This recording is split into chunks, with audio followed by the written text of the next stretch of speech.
The WAFB First Alert Weather Team, powered by the most advanced tools and technology to give you the first alert. Sponsored by Acadian Windows and Hurricane Shutters.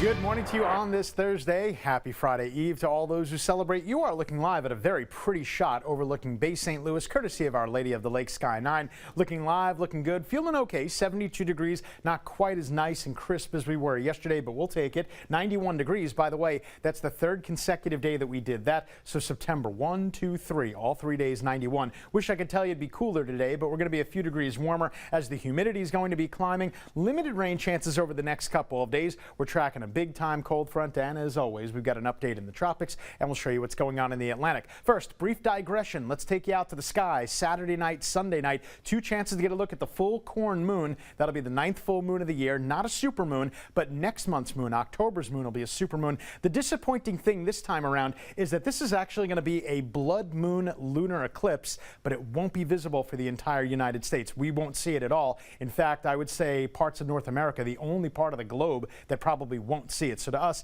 it's just going to look like a typical full moon. Meanwhile, on the live local radar, a couple of flickers of green on your screen, not hitting the ground. What is hitting the ground is off to the south of Lake Charles, and that's moving in our general direction, but I expect it to fall apart. So we're going to go ahead and keep the rain chance for today limited down to 0. Matter of fact, you can see on the graph model, even those flickers never really materialize. So we're not expecting rain today, and even tomorrow looks mainly on the dry side, but I'll freeze it up here. This is Friday afternoon at about 2, maybe 3 o'clock in the afternoon. Could be an isolated storm, and that's because we're seeing more dry, more stable air. That looks to change, though. We're going to pump in more moisture and humidity ahead of the front, and it looks like this cold front, and it is a bona fide cold front. This is not a cool front this time around. This is going to move right through our area Sunday, and by the time we get to Monday, we dredge up all that nice dry air. Let me show you what I'm talking about. Look at the difference before the front, 101 Sunday, all the way down to the 80s on Monday. Matter of fact, highs on Monday probably only going to be in the mid 80s. So good news there. Do we have good news out in the tropical Atlantic? Well, we still have an 80% chance of development here.